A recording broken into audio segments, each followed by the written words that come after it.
Well, we have to start by saying hello, Rapid City. Hello. And thank you for that incredible South Dakota welcome. I have to tell you, you have to see outside. This place is packed. I wish the press were legit. They'd turn around, they'd show this arena. This arena is incredible. And you are incredible people. Incredible people. I'm thrilled to be back with thousands of hardworking, God-fearing patriots in the heartland of America. I want to thank one of the most successful governors in the entire nation, an incredible person, South Dakota's own Kristi Noem. Thank you, Kristi. Thank you. You already found this out, but Kristi is a warrior for American values. She's tough on China, and unlike other governors, she never locked down South Dakota. You know, they all say, oh, I kept it open, I kept it open. They didn't keep it open.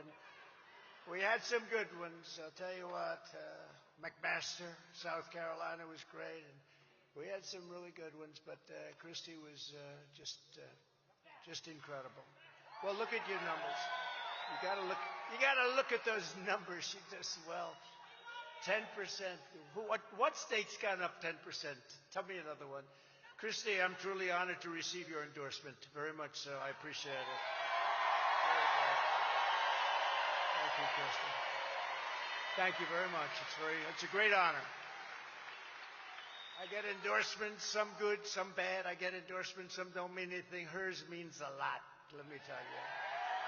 Everyone here tonight is part of the greatest political movement in the history of our country. This is the greatest movement. Look at this. This place is packed. We come to South Dakota. I said, how many people do you normally have at your Republican Party dinners and events? Oh, a couple of hundred. This is like 6,000, 7,000 people. This is a lot.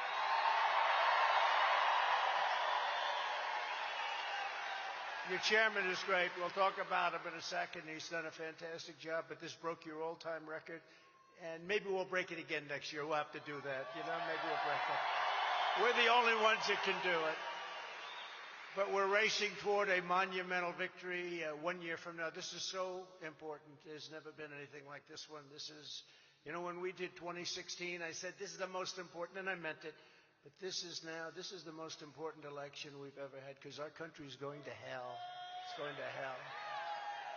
Together we're going to defeat crooked Joe Biden, the most crooked president in history, the most incompetent president in history. We're going to take back the White House, and we're going to make America great again.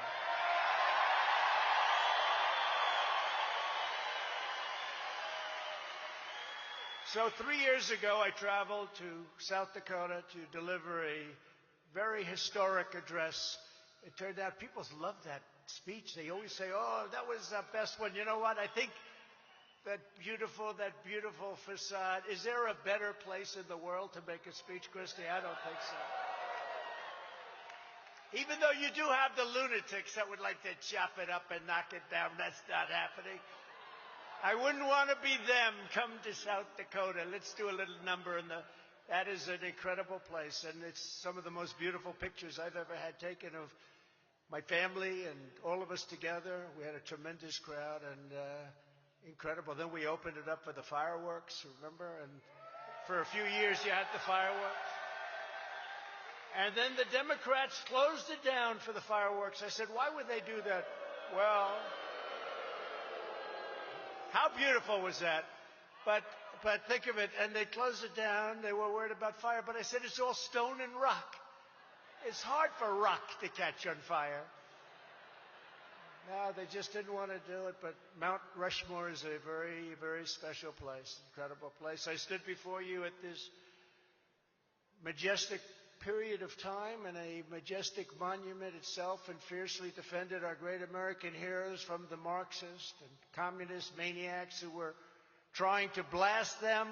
They would have blasted that incredible work right off the face of that very beautiful mountain. Yet today, under Joe Biden, the Marxists, fascists, and communists are not just tearing down statues.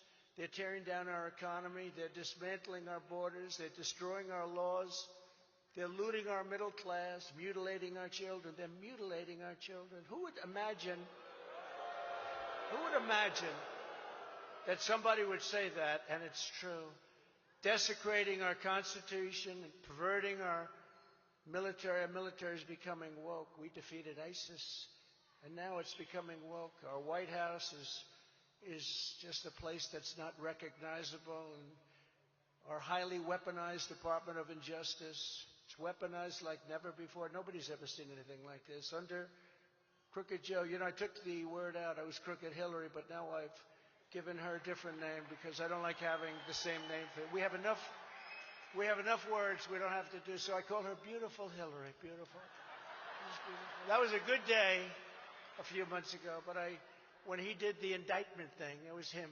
This is not an indictment. This is a Biden indictment. There's a big, they say, Trump's under indictment. No, this is a campaign thing that they're doing. But under Crooked Joe, I just thought it was such an appropriate name. All you have to do is take a little look at what's going on. Millions and millions of dollars have been stolen. But our country is being destroyed under this man. But tonight I repeat to you what I said 3 years ago in the shadow of Mount Rushmore. The American people is strong, and we are proud, and we will not allow our country and all of its values, its incredible history and culture to be taken from us. They're trying to take it from us. You see it every day. You see what's going on with your vote in this election. Joe Biden's banana republic. We have turned into a banana republic. We have no borders. We have dishonest elections. We have things going on today. I mean, who wants to have millions of people like an invasion pouring into our country? We have no idea where they come from. They come from jails, and they come from places that you don't want to know about. And they're all over our cities, and they're all over our states. But with your vote in this election, Joe Biden's country, for a short period of time, hopefully just a short period of time, it ends on November 5th, 2024. We have to take care. We have to take our country back. We have to take our country back. America will be saved, and the great nation of Washington, Jefferson, Lincoln, and Roosevelt, they don't want to mention those names, It'll be restored. We will restore our nation. It's never been this low. It's never been this low. If you took the 5 worst presidents in the history of the United States and added them up, they would not have done near the destruction to our country as Joe Biden and the Biden administration have done in a few short years. Nobody can imagine. Nobody can imagine. And no damage has been worse than the disaster known as Bidenomics. He was given that term as a negative. And he liked the way it sounded, so he tried to turn it, because they're all about disinformation and misinformation. One thing with Christie, she tells it like it is. It's right down. There's no disinformation. Sometimes you may be better off doing it that way. It's easier, isn't it, than having to really produce. But they're a party of disinformation.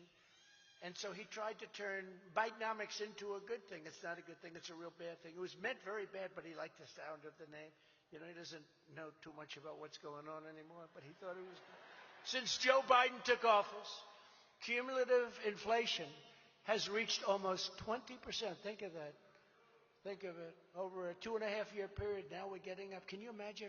Just a little more than a year, and we can rid ourselves of what's happened to this country. We can bring our country back. And the dollar has lost more than 20% of its value in just 3 years' time. Think of it. It's not even possible. It never happened before. These are records we're talking about, all records, all very negative records. Joe Biden has blown through $11.5 trillion in wasteful spending that should have never happened, equivalent to $88,000 taken away from every family in America. $88,000 from every family. Under Biden, the budget deficit is exploding and set to more than double this year alone. We were doing something with oil and energy and making a lot of money. We were going to make so much money. We were going to pay off our debt. We were going to lower taxes still further. Manufacturing has contracted now 10 months in a row, and monthly job reports have been revised downward every single month of 2023. Every single month they've gone down. The fact is we're probably heading into a Great Depression, something I've never said before publicly. I'm saying it in your state. I hate to say that this is the state I have to say it, but you know, I don't believe I've ever said that before. It's a hell of a statement to make, and I hate to make it. The only question is whether or not it'll be during the remaining months of the Biden administration. If it's going to happen, let it happen then. If it's going to happen, let it be during Joe, and we'll come in and we'll straighten this sucker out. I'd rather have it.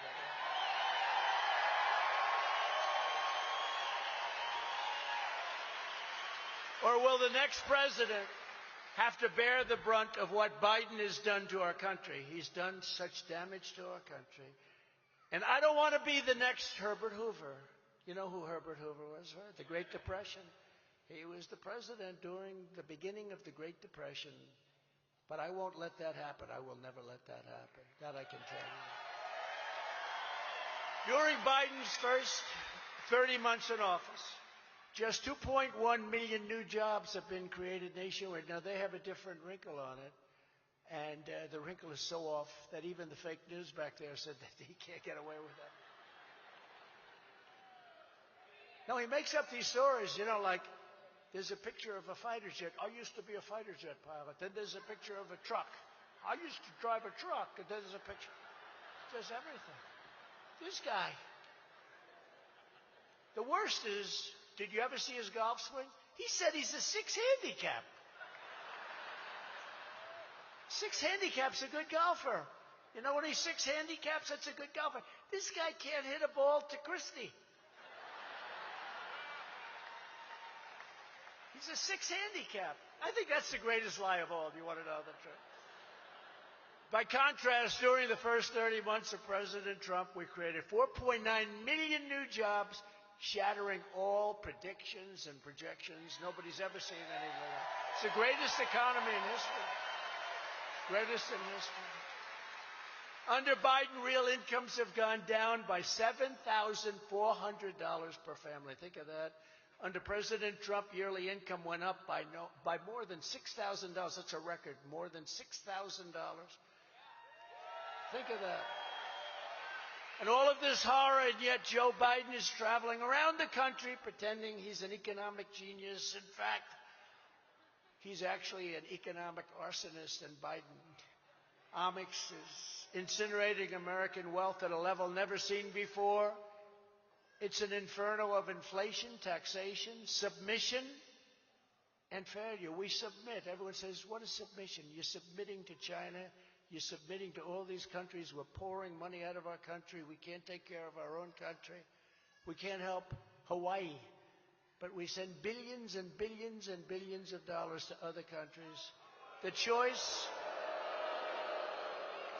in this election is between a Biden economic bust, and it's going to happen, and it's going to be ugly, or a Trump economic boom. We had it booming like never before. This was the most successful economy in world history. We had the most successful. Everybody was happy. African Americans, Asian Americans, Hispanic Americans, men, women, people with degrees from the great Wharton School of Finance, from Harvard, from MIT, people with no degrees at all. Everybody had jobs. Everybody was happy. Now you're given phony numbers because far fewer people are looking for jobs. So they throw around, although it just went up, but they throw around 3.5, 3.6, 3.7%. But it's a different group of people. They're looking for jobs, but many of them aren't looking for jobs. So it's a fake number. Crooked Joe cares only about enriching his own family. I care about enriching your family.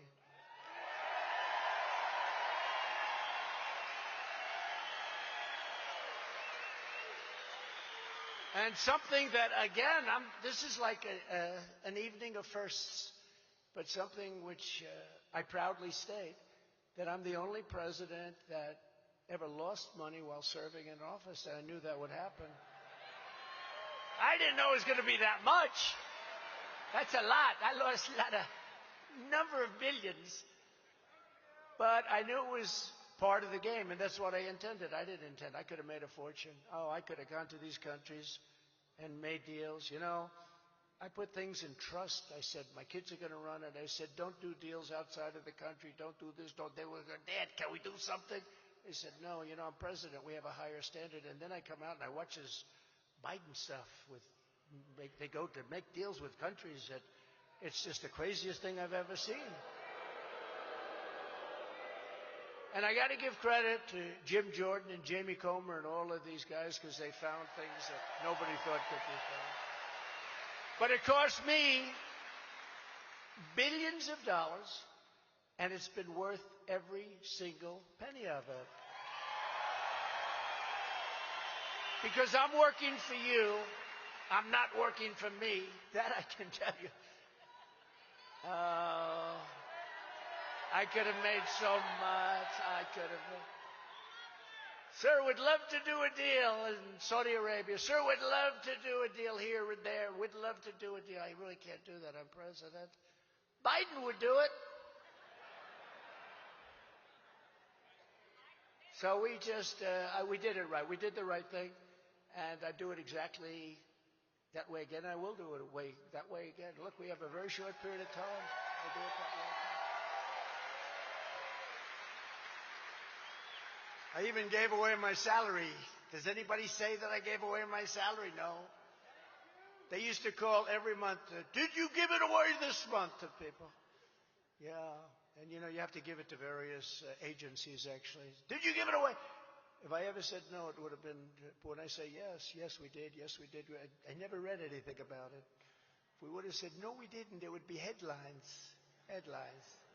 But it was an honor. It was all an honor. If you want the Bidens to make millions selling out America to China, Russia, Ukraine, while your savings go up in flames, and that's what's happened, how are your 401ks doing, you know, as an example? Then vote for Crooked Joe. He's Crooked Joe. You know, we used to call him Sleepy Joe, but I think Crooked Joe is a better name. Crooked Sleepy, Sleepy Crooked. No, I think it's better. It's more appropriate. If you want better jobs, higher wages, an affordable American dream, then you must vote for your favorite president, Donald J. Trump.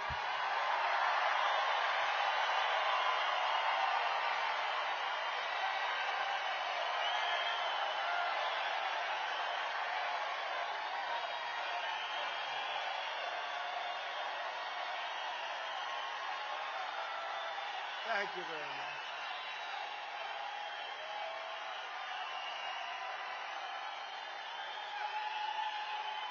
Thank you very much. I wish those cameras would turn around. You know, you've heard me say this. It's very seldom. I go to arenas, and we sell out these arenas, and they're great. But I wish the cameras would show it. I wish they'd show it. It would actually be good for their ratings. It's a positive, not a negative. You know, when I first started, we started in actually 2015, and it would go into an arena, it would be packed, and everybody was enthusiastic. By the way, never have we had the enthusiasm that we have now. Never. We've never had this enthusiasm. And we had record enthusiasm in 2016. In 2020, we had more. We did better in 2020 than we did in 2016. Got millions and millions more. But we've never had the enthusiasm that we have now. But I used to say early on, I'd say, you know, it's a shame. I'd go home, and our great First Lady would say to me, how are you, darling? I said, could I ask you, did you watch the speech? Yes. And she's tough, you know. I'd say, how did I do? Well, I didn't like your hair. Oh. I didn't like the way your hair looked. I said, oh, that's not good. But I said, how did the crowd look? Well, you couldn't tell except for the noise. You know, the noise, it's obviously not 200 people shouting. Remember, Joey couldn't fill up the 8 circles, and then he supposedly won. The fake news would used to have to come. They'd come down and they'd fill in those 8 circles. But I'd say, how'd you like the crowd? Well, they'd never show the crowd, but I could tell it was a very big crowd by the you know, it's like your great football team. It's like, well, you can tell.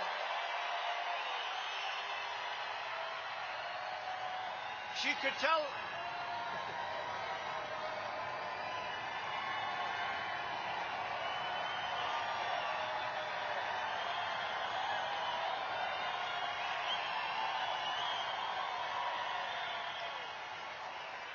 Good. Now I'm going to get a good review tonight. That's good. But you know what? She could tell it was big, but she'd say, no, they never show the crowd. And I figured that it's maybe the structure of the camera. You know, it's on steel tripods, and maybe you just can't turn it. And then we had a couple of embarrassing moments where people ended up fighting in a corner or something, and that camera turned around like a pretzel. They wanted to show that. So that was my theory. It couldn't do it because structurally, you know, it's very stiff and you can't turn it. But boy, when those guys started fighting in the corner, which was a bad thing, when they started fighting in the corner, I had never seen a camera like that. They got every angle. So I realized that wasn't working. But they won't show. I would love it if the press would turn around the cameras and show this incredible.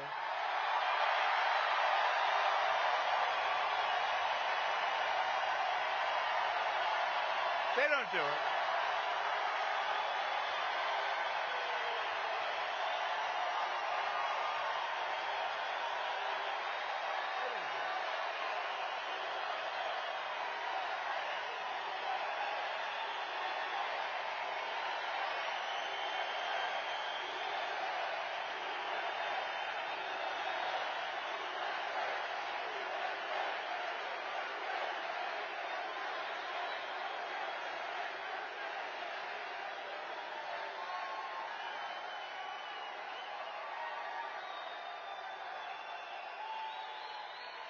They don't do it. Did you see that? They don't do it.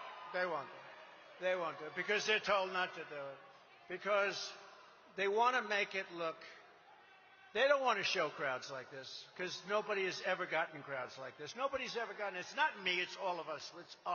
This is our movement. This isn't my movement. We're sick and tired of what's happened to our country.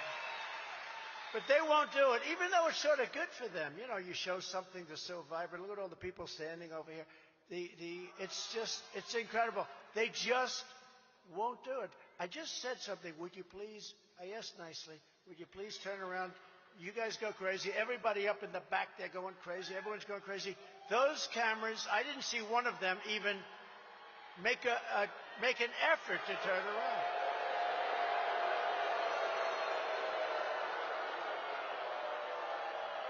That's why they call it fake news. That's why they call it fake news. You know, I'm proud of a lot of things. You don't mind if I go off the teleprompter for a second, do you?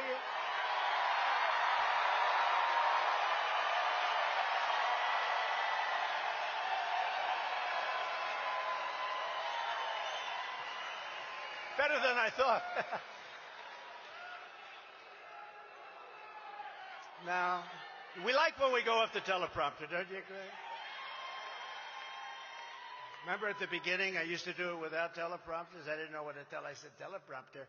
But you have to, because when you go on the teleprompter too long, no matter how good you are, it's called the boring time. Boring. But we've had an incredible time with this country. We have such potential.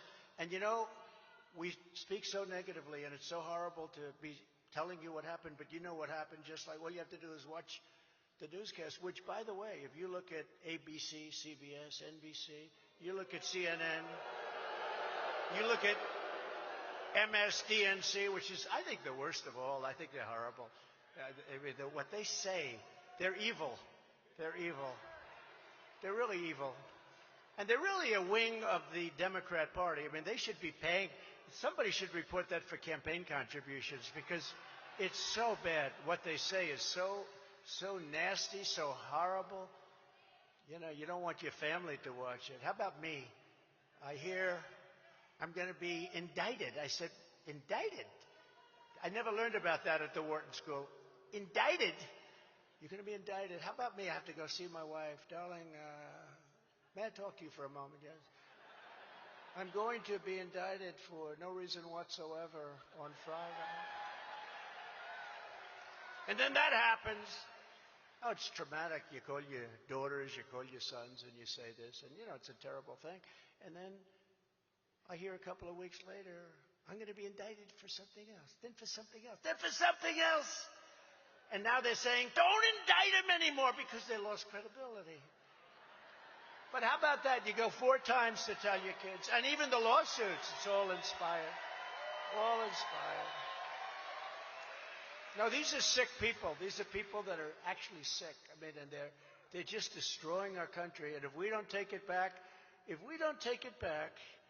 in 24, I really believe we're not going to have a country left. There's not going to be anything left. And you see it less because, you're here in this great state.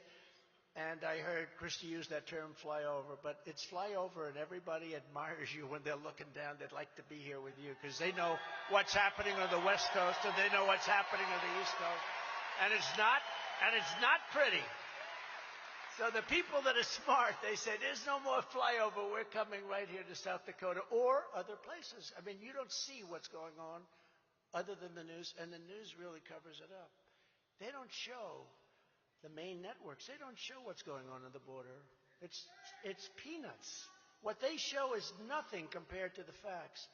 This is an invasion and a destruction of our country, and they don't want to show it because they want that crooked guy to be reelected if he makes it to the starting gate. I don't know if he's going.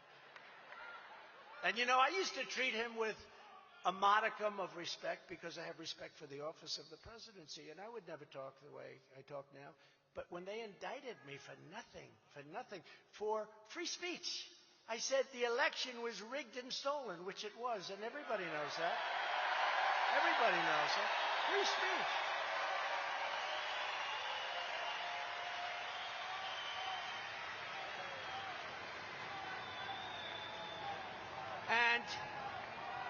But I used to say, and we're political opponents, but he actually did this to an opponent, a political opponent. Nobody would ever think it's possible. It wasn't really possible, even psychologically possible. He did this to an opponent. But when you think about it, I never said bad stuff. Now I say he's the worst president in the history of our country. He's the most corrupt president in the history of our country. And as other foreign leaders say, and as I say, he is grossly incompetent, and he's very dangerous. Because he has no idea what he's doing. He can't put 2 sentences together. And we're playing with nuclear weapons with other countries, and he has no clue what the hell is going on. So I would never have said that out of respect for the office. Not for him, but for the office. But now that they've weaponized the Department of Justice, now that it's been weaponized, now that the FBI came out with, you saw that with Twitter. They call it Twitter files. And the things they've done are so bad. They're so evil. With all of the different things that have taken place and with all of the corruption that you're witnessing on a nightly basis, and you don't have to watch. The great thing about the Internet, a lot of it's really bad, but you get to see what's happening. You really do get to see what's happening. But when you see the kind of things, I feel I'm totally free to speak my mind. And my mind is the same as your mind because you know what's happening just like I do.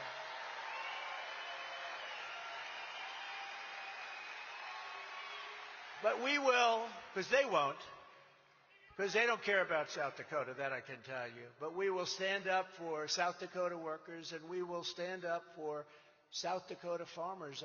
Nobody's ever taken care of the farmers like President Trump. As your president, I took on communist China like no administration in history, bringing hundreds of billions of dollars, as you know, pouring into our treasury, hundreds of billions. They didn't like me too much. Actually, I think I got along very well with them considering what we were doing, but what we were doing was fair. When no other president had ever gotten literally 10 cents, they never had 10 cents. We got hundreds of billions. I gave our farmers, out of the money that we got, $28 billion. That's why I say your state, Iowa. I'm going to Iowa tomorrow. I said somebody, and I don't like to say it too often because I don't believe in doing that, or I knock on wood. I have a lot of wood. This is a real wood. A lot of these things are plastic. This is the real deal. But, I don't like saying things like nobody else could do this, nobody else. But Nobody else could have gotten you $28 billion for your farmers. And I said to the people of Iowa, I said to the people of Nebraska, we're represented very well, Charles. I said, we can't possibly lose. Because I got the farmers $28 billion from China. Nobody else would even think about it. Nobody else would think about it. And I'll just tell you, a guy who was very disloyal because I got him elected, so I call him Ron DeSanctimonious. He strongly opposed my protection for our farmers. I protected our farmers very simply. And by the way, those farmers got big checks. Any farmers in here got big checks? Yes? Yes. Oh, he's happy. But that goes to the people, that goes to the workers, it goes to everybody. But we $28 billion. I said, nobody else is going to be able to do that. I said, there's no way I'm going to lose farm states. But very simply, DeSantis sided with the communists in China, and he fought very hard that this not take place. He also opposed Medicare, and he opposed a thing called Social Security. Remember this about a politician. Their first idea is always what they go back to. So now I'm sure he's changed. I don't know. I don't watch him. He's gone so low in the polls, I'm not really watching him. They say, sir, forget about him. He's gone. I say, no, nobody's gone. Nobody's gone until it's over, right? It ain't over till it's over. Yogi, the great Yogi Berra, great philosopher. But DeSanctimonious voted to get Social Security. Think of it. Social Security 3 times. Voted. Hands up, voted. He is a disciple of Paul Ryan, the great Paul Ryan. You know who Paul Ryan is? Was it good? And he wanted to raise, and he will raise if he ever got in here, which I don't think is going to happen, not even in 4 years. But he wanted to raise the minimum age to 70. That's a big deal. He also wanted to hit Medicare and hit it very, very hard. I ended the NAFTA disaster, the worst trade deal ever made in the history of our country, and replaced it with the brand new USMCA, that's Mexico, Canada. They say it's the best trade deal ever made in the history of our country. I actually think, I may be wrong, I made a deal with China, but I don't talk about it because once COVID came in, I said, I'm not even talking about it. But the deal I made with China is $50 billion they buy a year. It started out at 4 or 3. And then we got them up to 15. And then I went into the negotiating room and I said, listen, you're so big. We want $50 billion. And they said, okay, $50 billion. And I said, do you remember the farmers? Remember this? I said, here's what you do. Because the farmers went along with me. It took us a year and a half to get that done because they're not easy to deal with. They're great negotiators. They were ripping off our country. They couldn't believe this was happening because usually you see the way they go now and they bow to the Chinese. They bow. They have no respect. They get no respect whatsoever.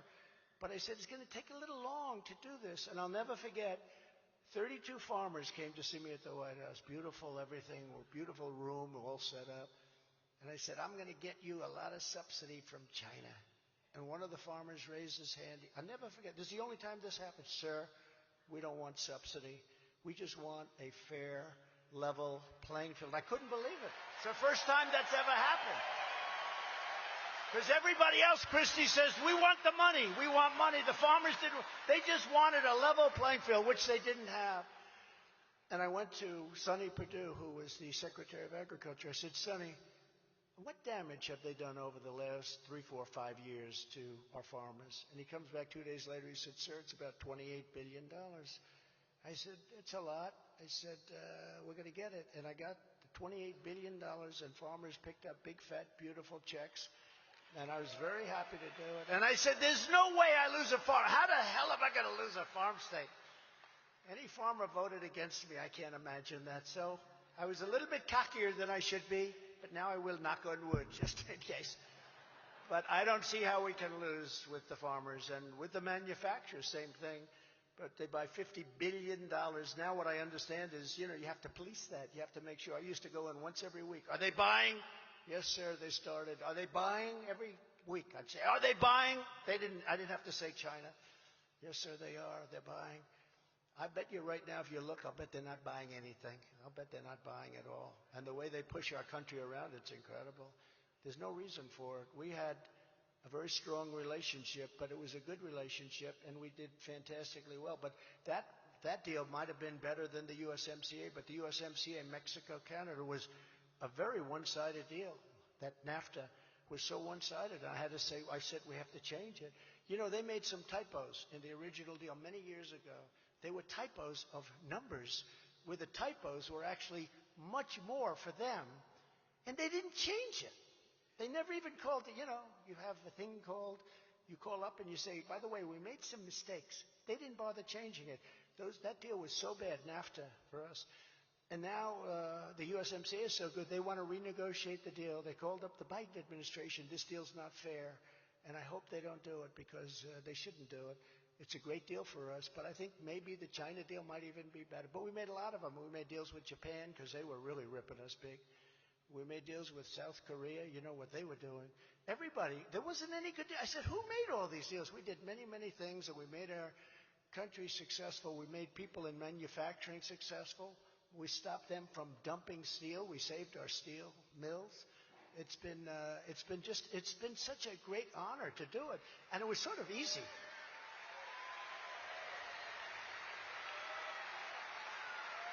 You know, Prime Minister Abe of Japan, who was, as you know, assassinated, a great guy who's a friend of mine, I went to him, I said, listen, Shinzo, this is so unfair, the deal that you have with America. Oh, is it really? Oh. I said, no, it's really unfair. I said, we got to redo it. He says, I knew you'd come to me. No other president came to him. He said, I knew you'd come to me. Because he understood. He understood how unfair it was. South Korea, the same thing, sort of. They knew it was so unfair. I said to South Korea, we have to renegotiate the deal. We have 35,000 troops there in harm's way because you have North Korea. But I got along very well with Kim Jong-un. If I weren't elected president, you would have had a nuclear war guaranteed. If Hillary Clinton went in, or Obama in some form, maybe the form would be Biden, you would have ended up in a nuclear war. We got along after the first month or two when it was rather tough. You remember? Little Rocket Man. And he said, I have a red button on my desk. And I said, I have a red button too. Mine's bigger, better, and mine works a lot stronger than yours.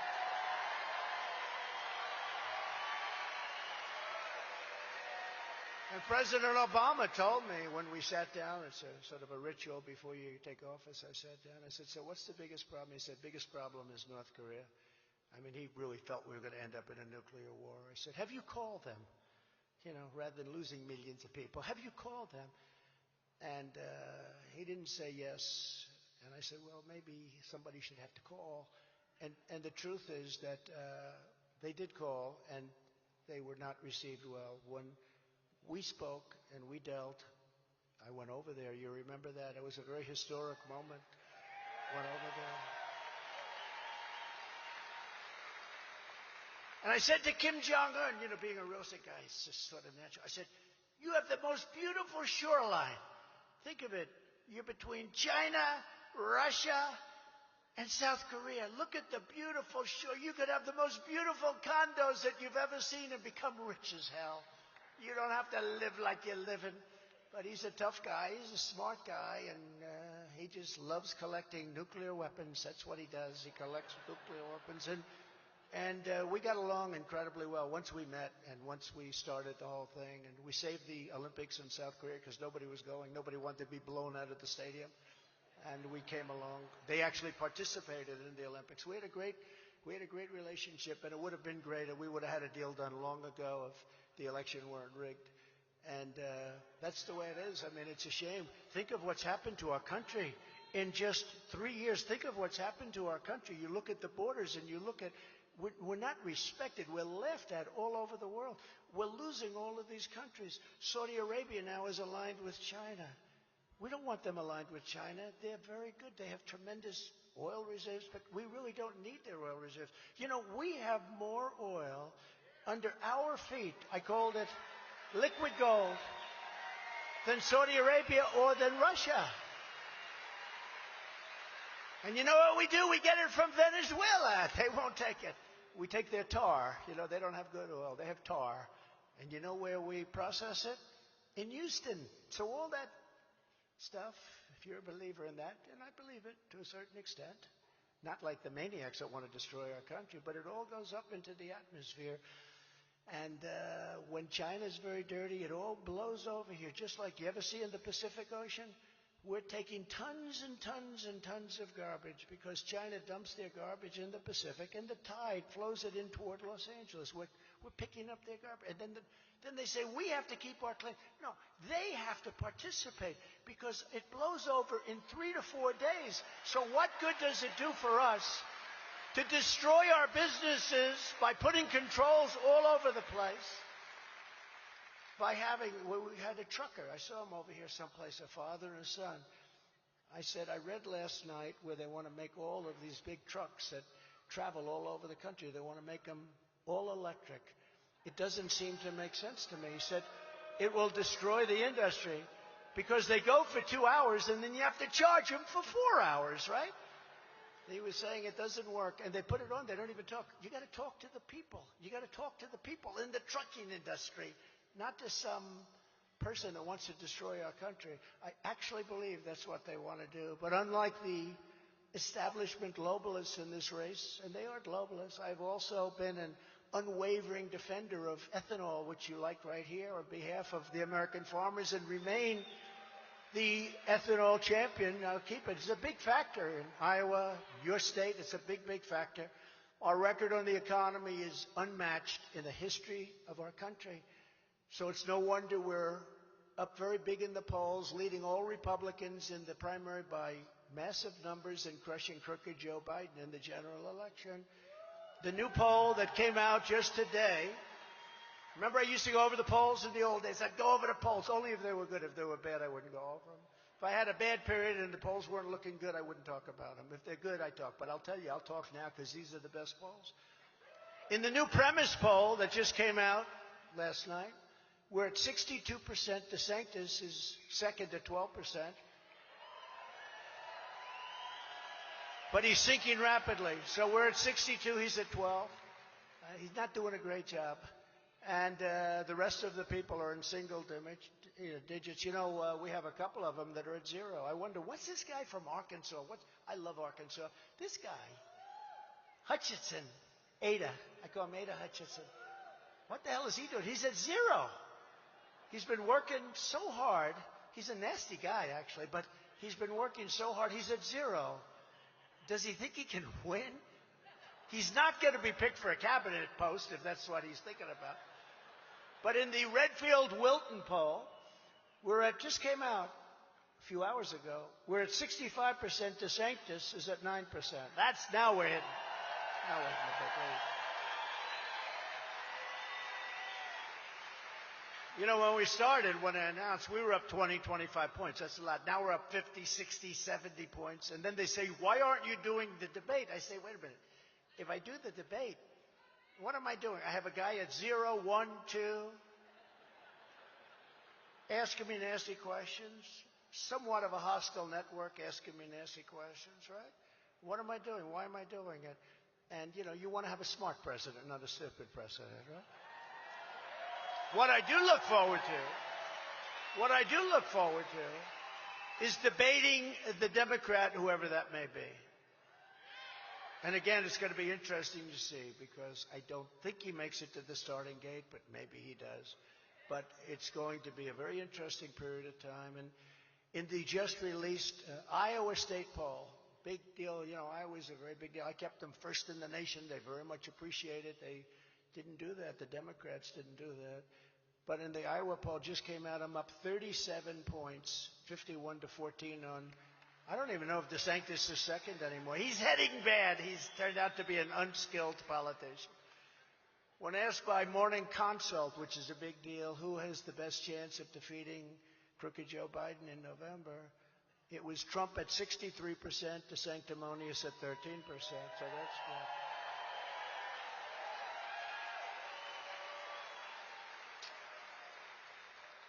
And Christy and her incredible, by the way, he's an incredible guy. Her husband is an incredible guy, and I appreciate you putting up with everything in the world of politics. It's, I don't know how the hell you do it. Incredible guy, wonderful guy.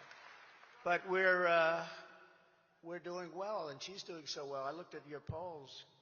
I'm not going to talk about it because I think you might be beating me in the state. And that's unacceptable. Usually I come in. It's unacceptable, Christy, to have that happen. But we're leading Biden in an electoral landslide by 5 points, 6 points, 11 points, 7 points, and various other polls. A couple haven't won. You know, as a Republican, when you lead a Democrat in a presidential race by 2 or 3 points, it means you're way ahead. But it's sort of different because the polls are very skewed, it's called. But people that don't know politics, one poll came out last week, I'm leading by 3. And a friend of mine said, how the hell can you only be leading by 3, this guy? He can't speak. And I said, that's the world of politics. And we have to be so careful. We have to make sure that they don't cheat because they are cheaters. And that's the biggest fear that we all have. It's the biggest fear. Biggest fear that everybody has. Our momentum is unprecedented and hopefully unstoppable, and that's the reason that Joe Biden's ordered his leading opponent arrested on 91 fake and phony charges. 91. How many charges are there? But we're going to ask for dismissals of a lot of it. Most of it is just you ask for dismissal. It's called dismiss the charges. But remember, it's a Democrat charging his opponent. Nobody's ever seen anything like it. That means that if I win, and somebody wants to run against me, I call my attorney general. I say, listen, indict him. Well, he hasn't done anything wrong that we know of. I don't know. Indict him on income tax evasion. You'll figure it out. And you know, the good thing with me is I have a big voice, and people know me. And you know me for a long time. But people know me, and I'm able to speak. But if you're a regular politician, a really good politician, an honest politician, and you get indicted, you get a subpoena, and that gets reported in the paper and the news, you have to leave office. And the Republicans in the Senate and the Republicans in the House cannot let this go on because people are being destroyed. Lives are being destroyed by these sick lunatics in Washington. And I think I can honestly say this, Christy. I'm the only person in the history of politics that's been indicted whose poll numbers went up 25 points or something. Right? I think so. You know, usually if you get indicted, it's standard. I've watched it for years. I'd like to announce my retirement. I'm going home to spend more time with my family and to fight these charges. You know, there's nothing you can do. But fortunately, I have a big voice, and people know, for better or worse, you know what the hell you're getting, right? But you're getting somebody that loves you and that's going to fight for you. That I can tell you. But you're witnessing the most corrupt and blatant weaponization of law enforcement our country has ever seen, and they're doing it for a single reason: election interference. Because with these indictments comes bad publicity. Now, my case is unusual, but maybe at some point that switches. You know, you go with these people and they're sick, and they say this and that, and you have to prove. But it's incredible. But if you take a look at what they do to the publicity of a person, and I know numerous people over the years that I've really thought were honest in many cases, and they were literally out of politics in a matter of hours. Some of them literally quit immediately upon getting served with a subpoena. That won't happen with me. So we did. Thank you. By the way, and I say this more to the country than to this great state, because we have some states that are very close. This is not close. What did I win by this state, Christy? Like a lot. 28 points or something. So you're very forgiving, right? No, but you have others where it's closer, and you got to be very careful. But you have to get out, and you have to fight like hell, because these are dirty players, and what we have to do is we have to take back our country. We have to straighten that whole situation out.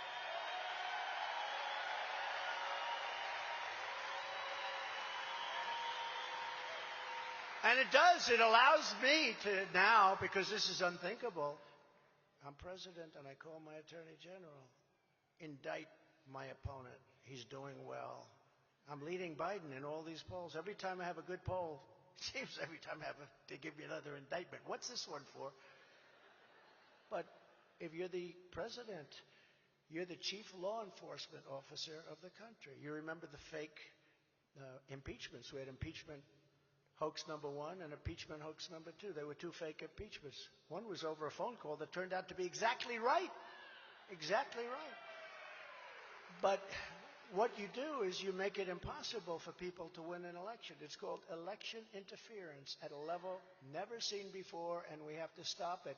But if they're allowed, what will happen, whether it's me or anybody else, if they're allowed to do it, that means that the Republicans are allowed to do it. And then you get into this situation which is really very bad and very dangerous for our country. Nobody thought a thing like this could happen. We did great in 2016 and we won. We did much better in 2020 than we did in 2016, getting many millions more votes, and we're going to do even better than we've ever done before in 2024. I feel that. I mean, I see it.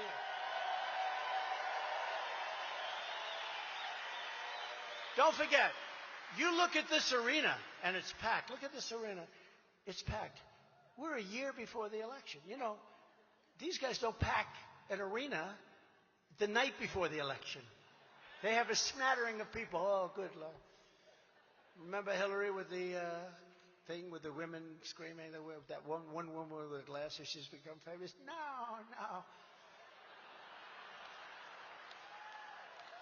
That was the most beautiful stage I've ever seen. By the end of the evening, it didn't look pretty. They rigged the presidential election 2020, and we're not going to allow them to rig the presidential election of 2023. Okay. We won't have a country. We won't have a country. Every time the radical left Democrats, Marxists, communists, and fascists indict me, I consider it a great badge of honor. I do. And I'm being indicted for you. I am being indicted for you. I'm not too thrilled about that, but that's part of the job description, isn't it? I'm being indicted for you. This battle is for every patriotic American Joe Biden and the radical left has spied on. Look at what they did. They spied on my campaign, and we caught them. Let's see what all happens. We had a great report come out.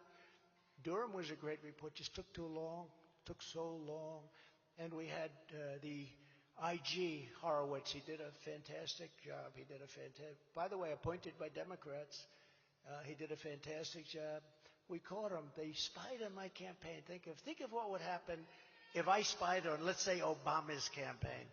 Or even Biden's campaign. I wouldn't want to. It would be too boring. But let's see. Although you'd see things that were very bad. But censured and persecuted or slandered it's really a threat to democracy while they trample our rights and liberties every single day of the year. You see it. You just turn it on and you see what they're doing. It's a horrible thing. It's for the blue-collar workers, the waiters, the waitresses who Biden is harassing with 87,000 new IRS agents that are allowed to carry guns, by the way. You know, they don't want guns, but they're allowed to carry guns. They're allowed to carry guns. While the Biden crime family cheats on their taxes as they take in millions and millions of dollars in bribes from all over the world. I mean, the whole thing is incredible. Joe Biden is a Manchurian candidate. You know what that is, right?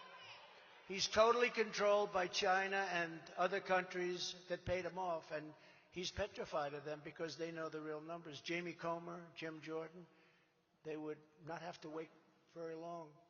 They could give him a list where the money came from, how much, and that's why I think he's acting so weak with so many countries. It's for the pro-life Christians and others who Joe Biden has thrown into jail facing 10, 15, and even 20 years in prison for protesting and free speech, while Antifa and other groups burn down cities, kill people, go free, and don't even in many cases get prosecuted.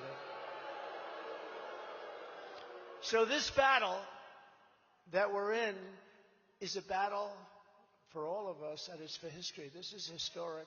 This is a big moment in our country because we're either going to go one way or the other. And if we go the other, we're not going to have a country left.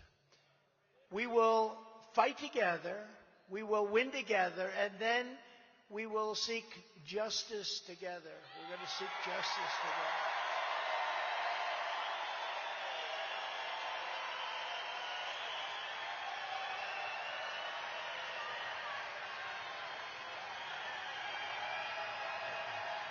you.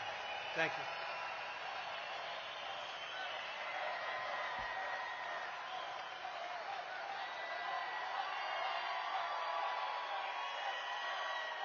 Thank you. Thank you very much. Never forget, our enemies want to stop us because we are the only ones who can stop them. They want to take away my freedom because I will never let them take away your freedom. I'd rather have it be me. Rather have it be me. A friend of mine, very smart, very tough. He said, President, could I ask you a question? What? How do you take it? Every day you get another indictment? You never had anything like this? I said, no, I didn't. I said, I don't know. You just have to take it. I'm doing it for a lot of great people. And I said, second of all, do I have a choice? Do I have a choice? I don't think so, right? Because we have to do it. We did the greatest job ever, and now we have to finish it off. We're going to finish it off. We're going to do a job like we can make this country number one. Right now we're a laughed-at bunch of fools. The world thinks we're a bunch of stupid fools because we're led by a man who should never, ever have been allowed to be in that position. He's in a position that he should have never been allowed to have. And in the end, they're not after me. They're after you. I'm just standing in their way, and I do proudly stand in their way. And I promise you this. If you put me back in the White House, their reign will be over, and America will be a free nation once again. We're not a free nation now. We're a terrible, I don't think there's ever been a darkness around our nation like there is right now. I mean, you take a look at Afghanistan, that horrible moment in history. I was with a lot of the families the other night at one of my places, and they're incredible people. They'll never be the same. They're never going to be the same. That was so unnecessary, the way we got out. I was the one getting us. I think we would have been out sooner. We would have been out with dignity and strength. You don't take the soldiers out first. You take the soldiers out last. Took the soldiers out. The rest was a field day for these people. And they would have never done that. You know, we didn't lose one soldier in 18 months. Not one soldier.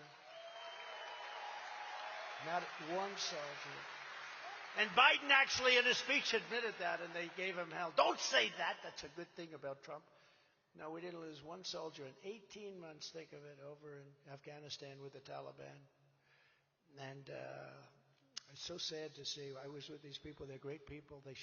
They show me pictures of their sons, daughters. One came up, sir, you had to know my son. He was so good at football. He was a quarterback, sir. He could throw the ball. There's a mother. He could throw the ball so far. Could I tell you about a game that was played? You know, we have a rival. It's a local school, and they were very tough. And my son threw the ball, and he kept throwing it, and so far, I wish you could have seen it. And I just let her talk. And it was just tough. I don't think the people can ever be the same. So much of that. And they were treated so badly by our government and so badly by this man that doesn't have even a clue. He's looking at his watch. The bodies are coming in. He's going, huh. He doesn't know what the hell it says anyway, huh. It was so horrible to see the whole thing. But in addition to Governor Noem, we're pleased to be joined tonight by her wonderful husband, Brian, and her mother, Corin, who I met, who is fantastic. Now I know how this all happened. Could you please stand up, please? Corin, Brian, thank you.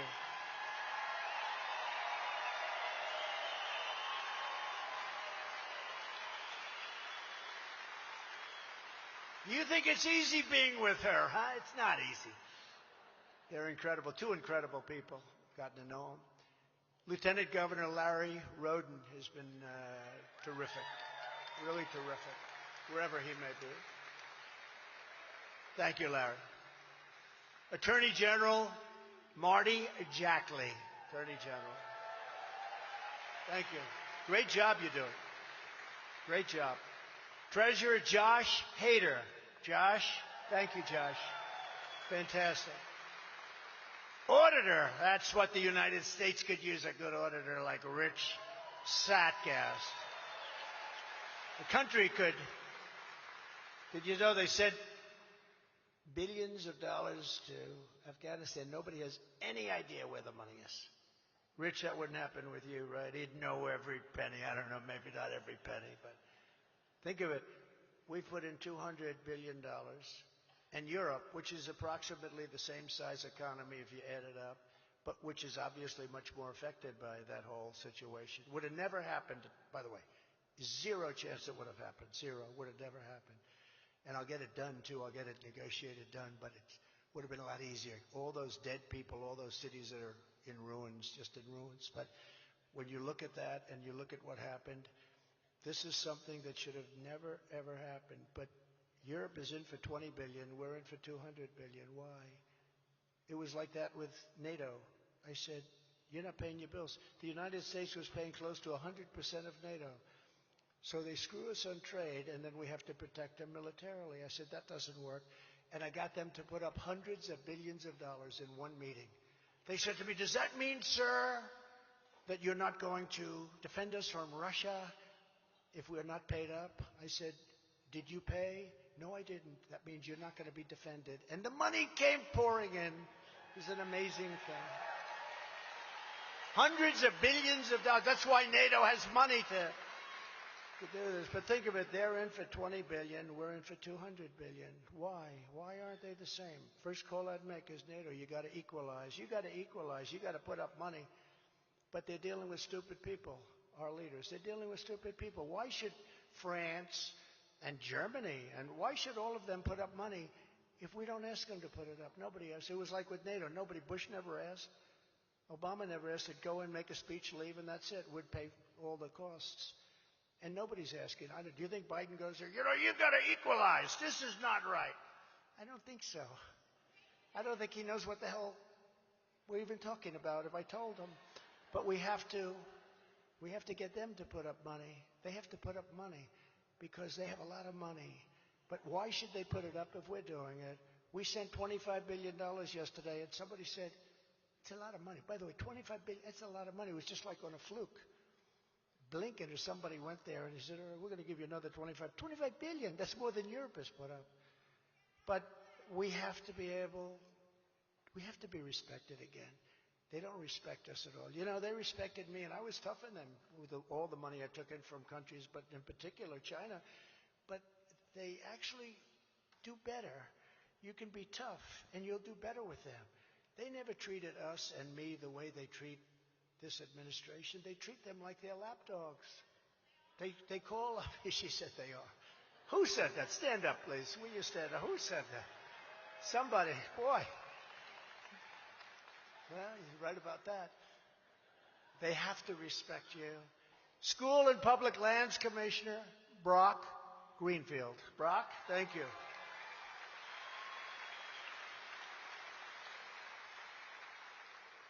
Is China buying any of that land, Brock? No, he says, no, sir. Public Utilities Commissioner Christy Fegan. Thank you, Christy. Great job.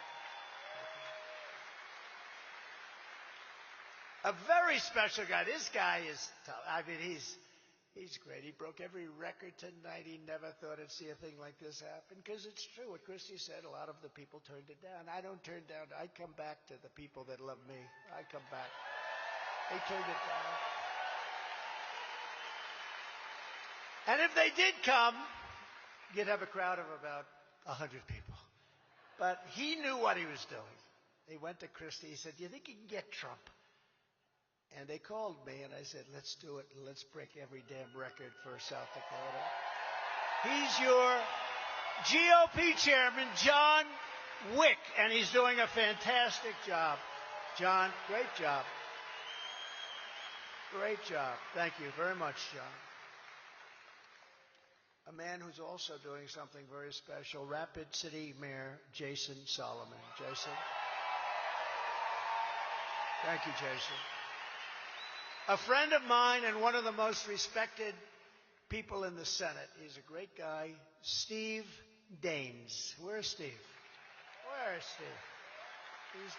He is doing some job, and he's my friend. We need more Steve Daineses in the Senate because the Senate has to get a lot tougher. Steve knows that. They got to get a lot tougher in the Senate. It's sad what's happening. And a man who was my first person. He's just outstanding. That's all I could say. He said, I put him in 6 months before I ran. This is 2015 now. I said, what are you thinking? They were doing polls and it looked like I was doing well, beating people. And he came and he said, sir, I'm telling you, you're going to win. I said, really, you think? And every day he comes to my office, sir, you're leading, you're winning, you're leading. This poll is unbelievable. Look, I don't even know if it was a real poll. He just kept saying, you're unbelievable, sir. It's the most incredible politician I've ever seen. I haven't even started yet. And he got me a little bit excited. And then I started seeing the country wasn't doing well. And I said, you know what, Corey Lewandowski, I think what we're going to do is we're going to run. And he's a great guy and a very smart guy and a wonderful person and a friend of everybody, Corey Lewandowski. Where is he? Where is he? It's true. Were they real polls, Corey? You better tell me. Oh, he said no. He said no. I have a feeling that might be true. Thank you, Corey. Great guy. With the help of many of you in this arena, in 4 short years, we achieved more than any administration in the history of our country. We have to. And I say that all the time, and the fake news doesn't even correct me. We've done so many things. We became energy independent for the first time in history, and soon would have been energy dominant for the first time ever. Making billions and billions of dollars, rapidly paying down our staggering $34 trillion in debt. We're going to pay it down so fast. And reducing your taxes still further. I gave you the largest tax cut in the history of our country, larger than the Reagan tax cut. We created the most secure border in U.S. history, built nearly 500 miles of border wall, got Mexico to give us 28,000 soldiers. You know, they always say, oh, he didn't get Mexico. I got Mexico to give us free of charge 28,000 soldiers while we were building the wall. We built almost 500 miles. You know what my critics say? Oh, but it wasn't all new. No. If there was an old 2x4 laying in the ground that's 50 years old where they would take it and throw it away, would put in a brand new wall, they'd say, that was a renovation. That wasn't. These people are sick. But we built almost 500 miles. Then we were going to add another 200 miles, and we had it all done. You saw what happened. And would have taken them 3 weeks to put it up. We had the bad result in the election. Would have taken 3 weeks. And we would have, every hole would have been plugged. And we built the exact wall that the Border Patrol, they're incredible.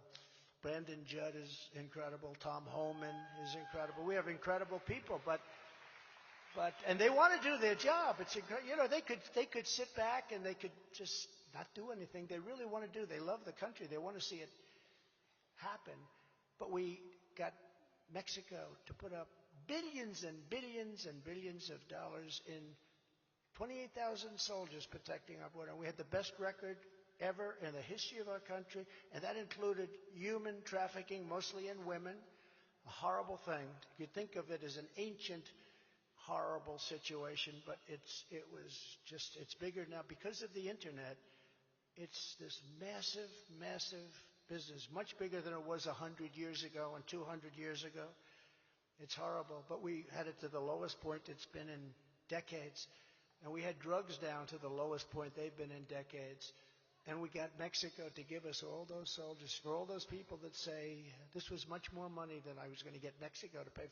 They gave us 28,000 for you. Now, I did tell them, listen, if you don't do that, we're going to tariff all the cars that come into the United States at a level like has never happened before. We would love to give you 28,000 free soldiers. Sir, we would love to give you 28,000. You know, when I first told them about that, we need 28,000 soldiers, your soldiers, free of charge. We need them on the border. And they looked at me like, are you kidding? Then I said, no, we have to have it. No, we won't do that. I said, yes, you will. You will do it. I'm telling you, you will. And we had a person at the State Department, a woman who was great. She was dealing with Mexico for 25 years. Sir, he'll never do it. She was very good, but she was never able to get anything. But she said, he won't do it. They won't do that. And I said, yeah, they will. Then when I met with the representative, the top guy, and I said, yeah, we want 28,000 soldiers. He said, we're not going to do that. Why would we do it? You're going to do it. You're going to do it. He said, no, we're not. I said, yes, you are. Here's the story. I'm signing this document right now. On Monday morning, this was a Friday night. On Monday morning, Everything you send into the United States, we're going to have a tariff on of 25%. And that's more money than your 28,000 soldiers will ever cost in a million years. Sir, I'd like to leave this room right now and make a phone call. I'll be back in 5 minutes. I said, you can do that. He came back. Sir, it would be our great honor to supply you free of charge 28,000 soldiers.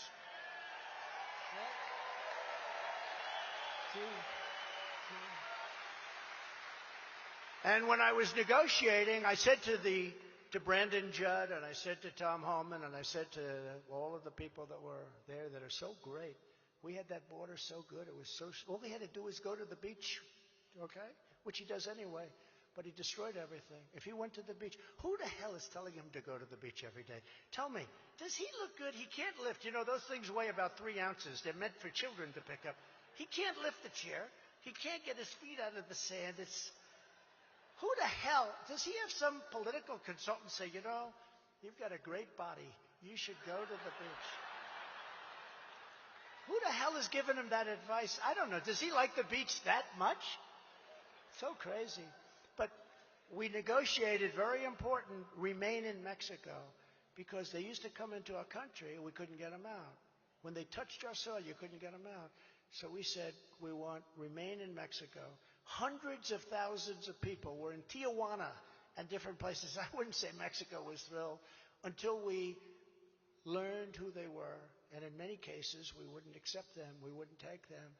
And Biden gave that up. It was not easy. He gave it up. And we deported illegal alien criminals by the tens of thousands, MS-13. ICE is so incredible. They don't get the credit.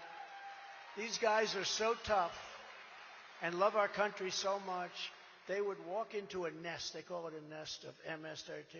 These are killers. These are the toughest. This is the toughest gang probably in the world. A lot of them go to Long Island. They go to different places. But Long Island, for whatever reason, and we have thousands of them. We got rid of thousands. But these guys would walk into a nest, and you just see fists flying. I mean, it's the most incredible thing. Who the hell wants to do it? See that guy there with the black? You're a stand-up, please. You're a tough guy. You're not going to do that job, right? Oh, he voted for Trump. I like him. I knew he's got a thing. I vote for you, too. But you wouldn't do that job.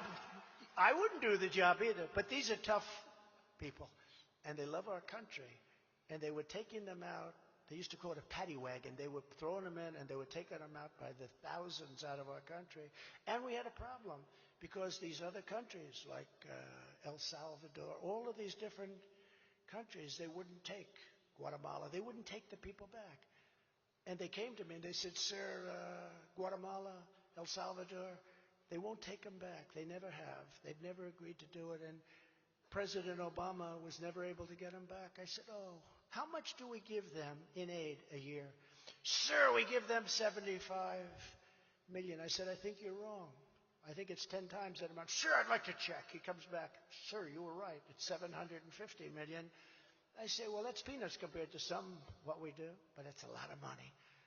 So I said, inform them that effective immediately, we're not making any economic development payments to the country. Because what they would do is we would load up a plane, we would load up a bus, we'd take it into their country, and they wouldn't allow it in. They put planes on the runway, so our planes would fly in. They had big planes put all over the runway, so our planes couldn't land, so they'd come back. This went on for years. And I said, okay, what you do is we're not going to give them any more money. The 750, inform them, effective immediately, no more money. The following morning, I got a call from the 3 presidents. Sir, we'd like to talk to you. Actually, there were separate calls, too, but the exact same words. Sir, I understand there's some difficulty with bringing people back to our country. I said, yeah, for about 10 years, you haven't allowed anybody back in. You send them out yourself in the caravans, but you don't take them back. He goes, sir, perhaps there's a misunderstanding. We would be honored to take them back. Sir, when will the money start coming back into it? I said, number one, you got to take them back. We brought them back into those countries by the thousands and thousands and thousands. Some of these MS-13s, you read the story, in Long Island. In Long Island, 2 beautiful young girls, 16 years old, were walking to school, and they attacked them, and they cut them up in pieces, little pieces. They killed them both. And they used knives, not guns, because the knife is much more painful. They watched these kids suffer. These were beautiful, perfect kids. Number one in her class, and the other was fantastic athlete. They cut them up in pieces. These are animals. I said that publicly. I said, these are animals. And Nancy Pelosi said, these are human beings. They're not animals. No, they're animals. And we got them out by the tens of thousands. Now they're pouring back into our country because we have stupid people running our country. We appointed over 300 federal judges and 3 great Supreme Court justices.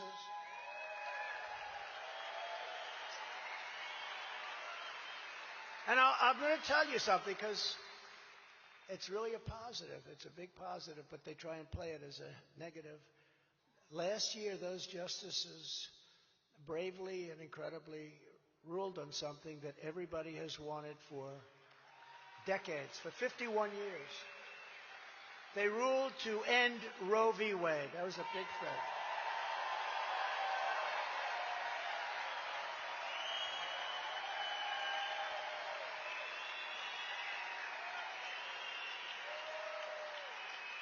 And it's probably cost us politically, because the other side got energized. And, you know, they're the radicals, not the pro-lifers. But now pro-lifers have a tremendous power to negotiate. They have a power. You had no power to negotiate, because with Roe v. Wade, you couldn't negotiate. They could do anything they wanted. We didn't have any of that before this ruling. This moves the issue back to the states, where every legal scholar said it should be. And like President Ronald Reagan, good man, but like Ronald Reagan before me, I support the 3 exceptions for rape, incest, and life of the mother. I support. Not everybody does. I think a large portion do. I think you should, but again, that's your own feeling. Remember, the Democrats are the radicals on this issue because they're willing to kill babies in their 5th, 6th, 7th, 8th, 9th month, and even after birth. They're willing to kill babies. So when politicians talk about this, they have to say that they're the extremists, because if you're willing to take a baby out of the womb in the 8th month or the 9th month, or after the baby's born, remember that crazy governor, the past governor from Virginia, where he said, when the baby's born, you make a decision. And just recently with the Supreme Court. So that, by the way, the pro-life question, it's going to get you in a position where a lot of tremendously good things are going to happen. 52 years they tried to get that out. We did it. And now you're going to be in a position to do what everybody knows is right. And it's a very important decision. Nobody thought it would be possible to get, but it's something that's very important.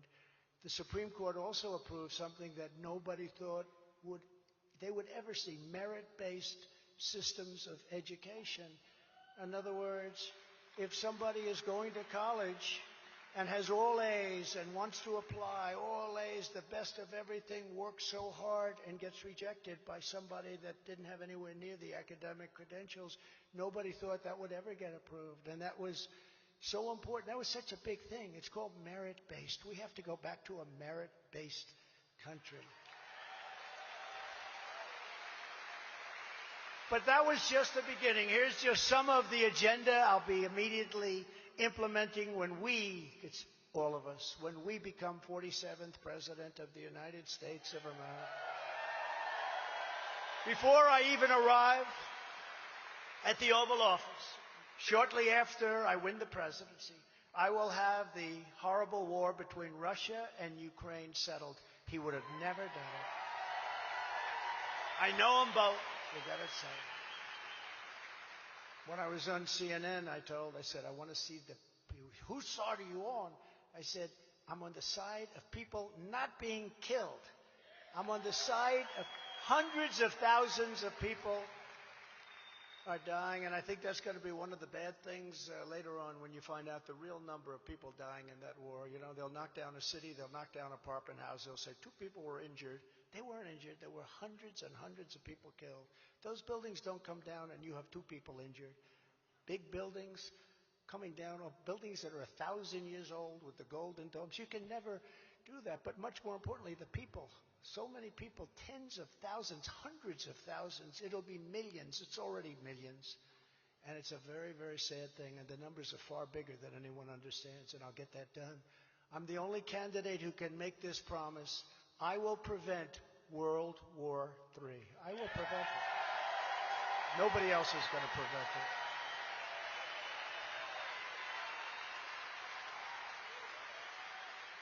Nobody else is going to prevent it. And this will be a war like no other. This is a nuclear war. If you have World War III, it'll be a nuclear war. And this won't be army tanks going back and forth shooting at each other. This will be levels of destruction that nobody's ever contemplated or thought of before. I will totally obliterate the deep state. We started that. We were doing so well. And then COVID came in. And we'll fire the corrupt bureaucrats who have weaponized our justice system and destroying our country. To stop the Marxist prosecutors who release rapists and murderers while persecuting Republicans, conservatives, people of faith. I will direct a completely overhauled DOJ to investigate every radical DA and AG in America for their illegal, racist, and reverse enforcement of the law. I will immediately terminate every open borders policy of the Biden administration. We will seal up our borders like they were when they took office. Week after week, we're watching as Joe Biden's deadly border betrayals take precious, innocent lives. In May, a pack of 5 adult illegal alien and suspected MS-13 animals were arrested in Maryland for brutally murdering a 15-year-old boy and dumping his body in a state park. When the parents saw this, they'll never be the same either. The people that I was with the other night, they'll never be the same. These parents will never be the same. No parent will ever be the same. Just last month, the savage illegal alien who was released into our country by Joe Biden and his crazy, weak orders, and there are no orders, was arrested for raping an 11-year-old girl and strangling her to death after she was raped. Shortly before she was murdered, she texted her father that someone was knocking at the door. He arrived home from work and found his daughter's body stuffed in a laundry basket under her bed. These vicious Biden border killings must end, but it's only going to get worse because they're letting people in from prisons, from mental institutions. They're letting some of the worst people in the world in. And I tell you, I've met a lot of your law enforcement tonight. We have the greatest people in the world, law enforcement. They know how to do their job. We have to let them do their job. When I'm reelected, we will immediately commence the largest deportation operation in American history. But we cannot wait until 2025 to begin stopping this horrible invasion. This is like a military invasion. They're killing hundreds of thousands of people between the drugs that are coming in, the people that are coming in, the crime. That's why tonight I'm calling on congressional Republicans to ban Joe Biden from using a single tax dollar, no taxpayer money, to release or resettle illegal aliens into the United States, starting on the government funding deadline of September 30th.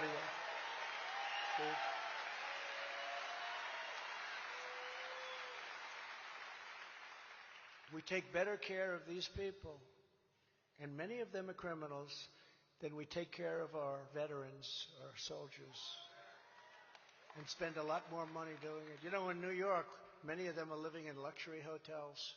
Luxury hotels, hotels that you wouldn't want to go to because you wouldn't want to pay the price. Luxury hotels, it's not even believable. The time for talk is over. Now is the time for action. And they should immediately defund. Time for action. People are tired of talk. People are tired of talk. I said to our First Lady the other night, you know, this is big stuff. They caught Biden getting $10.2 million. That's peanuts compared to what the other numbers. But the guy said, this is big stuff. She goes, oh, well, all right. I said, what do you mean? Well, nothing will happen. We got to let it happen. And I tell Steve and everybody, you got to take care of. I mean, our country is being fleeced and robbed by people that have gotten away with things that nobody should be allowed to. And a lot of the Republicans, and they're great people, just period. Democrats too, they feel it. Things should happen to take care of this. When she went, oh, that's good, nothing will happen.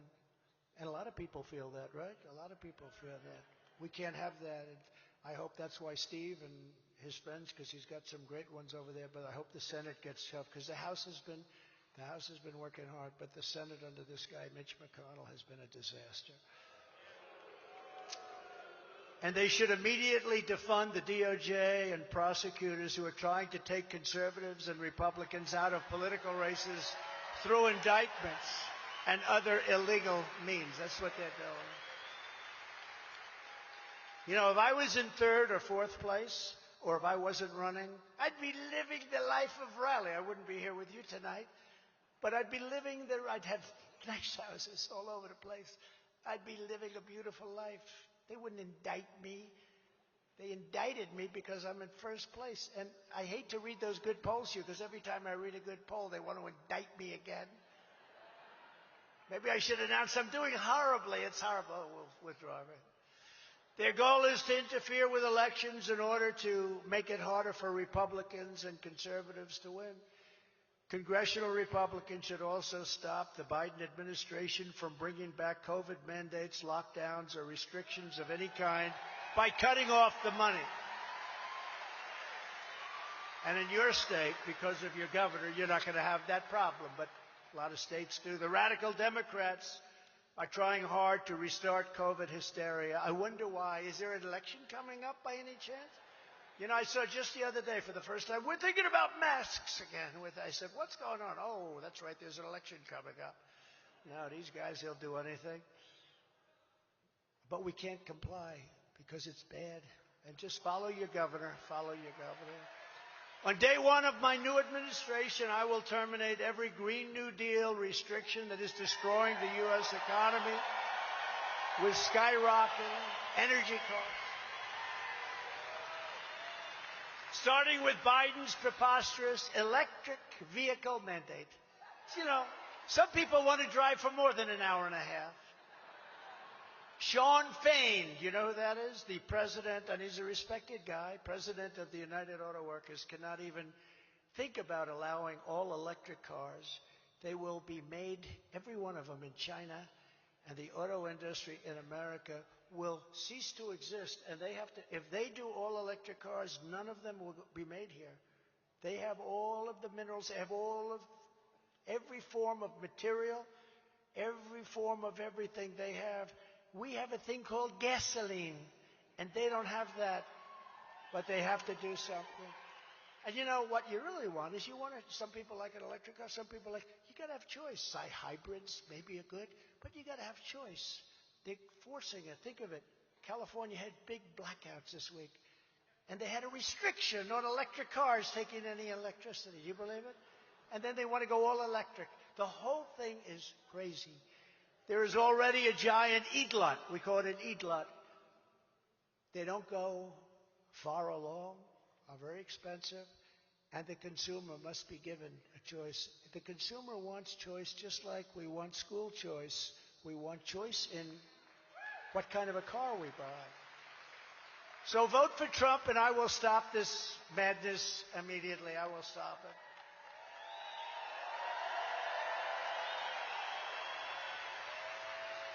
And, you know, when you think about it, Mexico and Canada love Biden. They love this idiotic policy. That's so good for them. They won't follow suit.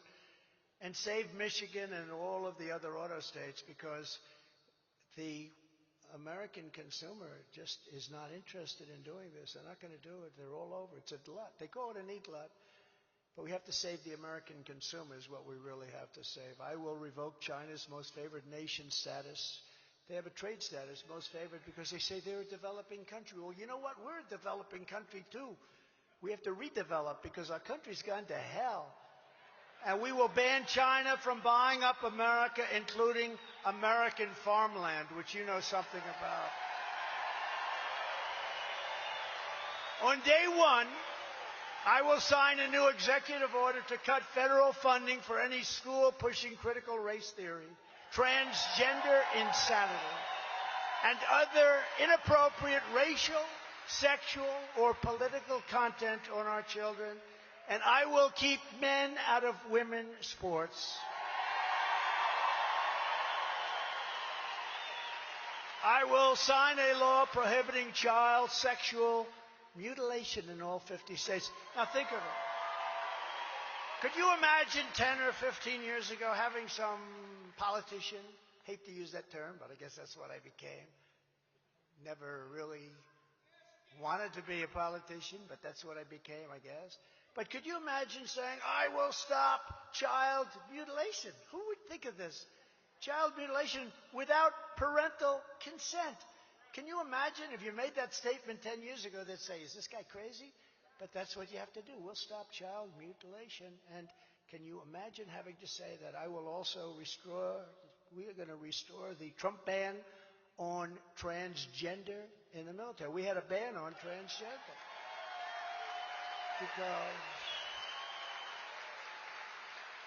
And I went to generals. I say, what do you want to do? No, sir, please do it. But then you see the same guys on television. Well, I'd like to. They just, it's very sad. You know, I had a ban, and tremendous amounts of drugs are necessary, a lot of other things. You're not allowed to have drugs in the military, so just there. And I love everybody. I mean, I love everybody, but it's not something that works, as people will tell you, as generals will tell you, as people in the military will tell you. So I had a ban, and immediately they released that ban. And, it's not a good situation. Just as I did for 4 years, I will fully uphold the Second Amendment. The Second Amendment is under siege. And I will secure our elections. Our goal will be one-day voting with paper ballots and voter ID. That's all we should have.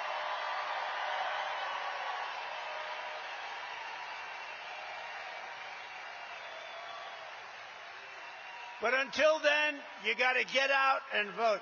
The way we win is to swamp them. They can only cheat so much.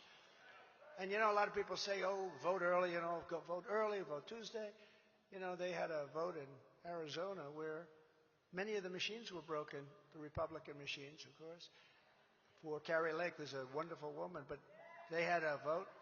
And they got there on Tuesday, and they stood in line for hours and hours and hours because a big percentage of the machines were not working. Terrible thing. This is what we must do to restore our country to greatness. Together we are taking on some of the most menacing forces and vicious opponents our people have ever seen. We've never seen anything like it. But no matter how hateful and corrupt the communists and criminals we're fighting against may be, you must never forget that this nation does not belong to them. This nation belongs to you. It belongs to you. This is your home. This is your heritage. And our American liberty is your God-given right. We can't let anybody take it away. From Sioux Falls to Rapid City, from the Black Hills to the Badlands. What are the Badlands? Explain those Badlands. That's a hell of a name. I live in the Badlands. Actually, the inner cities are the Badlands, right? I'll bet your Badlands are very nice. And from the open skies of the Great Plains to the majestic banks of the wide and beautiful Missouri, you stand on the shoulders of some of the toughest, freest, and fiercest people ever to walk on this earth. Like her, like him, like so many. This state was built by strong South Dakota men and proud South Dakota women who braved the snow and the rain and the hot and the cold, the dangers and the diseases to head west and settle their families on the great frontier. Life was hard and it was tough, but they were Americans, and this was, to them, God's country. I fully understand it. Fully understand it. This is God's country. South Dakota is the state where Lewis and Clark discovered the awesome splendor of the American West. It's where fearless American workers carve their heroes into the face of Mount Rushmore. Think of that. It's where generations of hunters and trappers, cowboys, ranchers, miners, farmers, workers, and craftsmen helped build America into the greatest nation in the history of the world.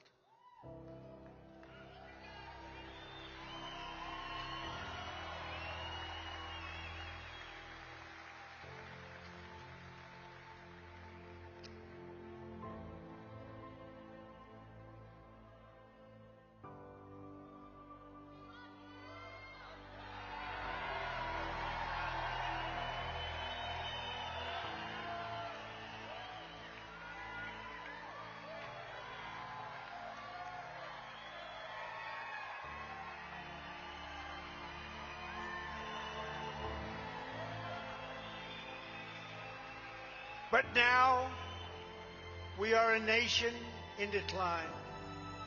We are a failing nation. We are a nation that has the highest inflation in 50 years, where banks are collapsing and interest rates are through the roof.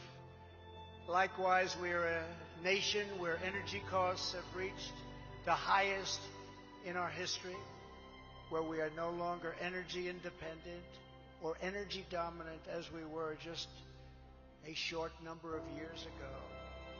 We are a nation that is begging Venezuela and others for oil. Please, please, please help us, Joe Biden says. Yet we have more liquid gold right under our feet than any other country in the world. We are a nation that just yesterday heard that Saudi Arabia and Russia will be reducing their output of oil and substantially increasing the price. And we met that threat by announcing that we no longer will be drilling for oil in large areas of Alaska. We are a nation that is consumed by the radical left's Green New Deal.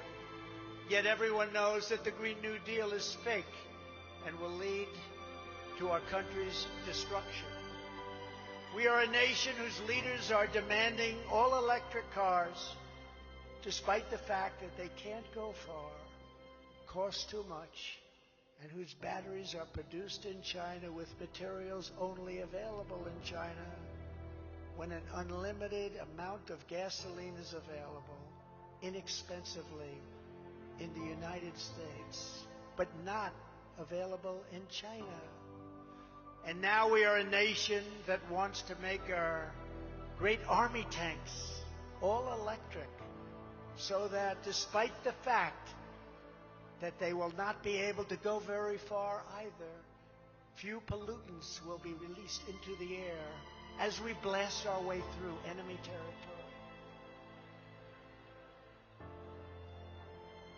And also, we are a nation who wants to make our jet fighters with a green energy stamp, losing 15% efficiency but allowing us to keep our enemy's atmosphere clean of pollutants while we attempt to knock out their planes all over the skies. We are a nation that ended oil exploration and production in the U.S. just as the price of oil reached an all-time high. What other country would do such a thing as that? We are a nation that surrendered in Afghanistan, leaving behind dead soldiers, American citizens, and $85 billion worth of the finest military equipment in the world. And we are a nation that allowed Russia to devastate a country, Ukraine, killing hundreds of thousands of people, and it will only get worse. It would never have happened with me as your president, and for 4 straight years, it didn't happen. And China with Taiwan is next. We were a nation that has weaponized its law enforcement against the opposing political party like never seen before. We've got a Federal Bureau of Investigation that won't allow bad election-changing facts to be presented to the public, and which offers $1 million to a writer of fiction about Donald Trump to lie and say it was fact. where Hunter Biden's laptop from hell was Russian disinformation, and the FBI knew it wasn't, but 51 intelligence agents said it was. And they knew it wasn't also. And the Department of Justice that refuses to investigate egregious acts of voting irregularities and fraud. And we have a man who is totally corrupt and the worst president in the history of our country, who is cognitively impaired, in no condition to lead, and is now in charge of dealing with Russia and the possibility of nuclear war, which would be World War III and far more devastating than any of the previous world wars because of the weaponry that no one even wants to think about. Most powerful weapons in history. We're a nation that no longer has a free and fair press. Fake news is all you get, and they are the enemy of the people. They refuse to discuss the Biden crime family, but enjoy covering false indictments of Donald Trump, who has done nothing wrong. We are a nation where free speech is no longer allowed, and where crime is rampant and out of control like never before. We are a nation that is allowing Iran to build a massive nuclear weapon, and China to use the trillions and trillions of dollars it has taken from us to build a military to more than rival our own. And less than 3 years ago, we had Iran, China, Russia, and North Korea in check. They weren't going to do a thing against us, and everyone knows it. They respected us greatly.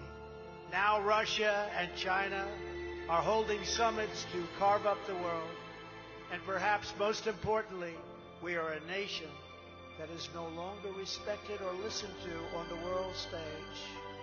No respect. They think we're run by fools. We are a nation that in many ways has become a joke, and we are a nation that is hostile to liberty, freedom, and faith. We are a nation whose economy is collapsing into a cesspool of ruin, whose supply chain is horrible, horrible supply chain, is broken, and whose stores are not stocked, whose deliveries are not coming, and whose educational system is ranked at the bottom of every single list.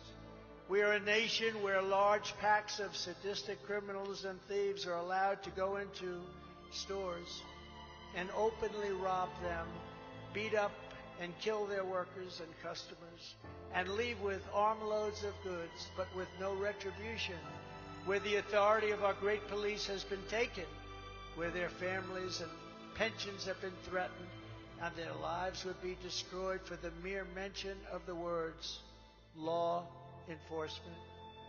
We are a nation where fentanyl and all other forms of illegal drugs are easier to get than formula for our beautiful little babies. A nation whose once revered airports are a dirty, crowded mess. You sit and wait for hours and then are notified that the plane won't leave, and they have no idea when they will, where their ticket prices have tripled.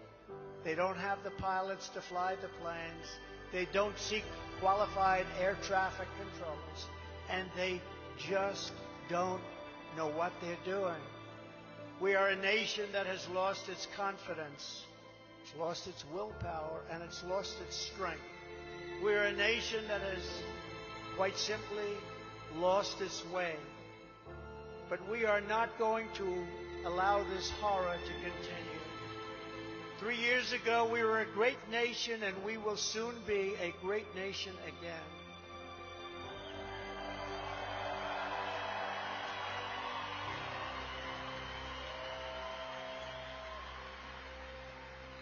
It was hard-working patriots like you who built this country, and it is hard-working patriots like you who are going to save our country. 2024 is our final battle. With your support in this primary, we are going to finish what we so brilliantly started. With you at my side, we will demolish the deep state. We will drive out the globalists. We will cast out the communists. We will throw off the sick political class that hates our country. We will rout the fake news media, and we will drain the swamp once and for all.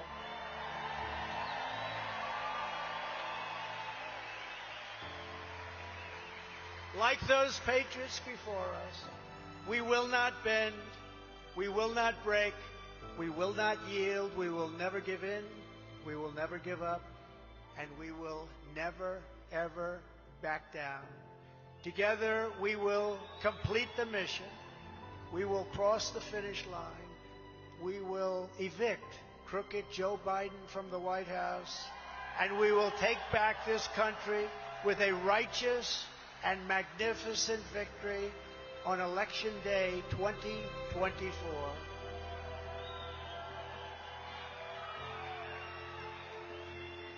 The great silent majority is rising like never before, and under our leadership, the forgotten men and women will be forgotten no longer. We are one movement, one people, one family, and one glorious nation under God. And together we will make America powerful again. We will make America wealthy again. We will make America strong again. We will make America proud again. We will make America safe again. And we will make America great again. Thank you. Thank you, South Dakota. God bless you. God bless you all. Thank you. Thank you very much.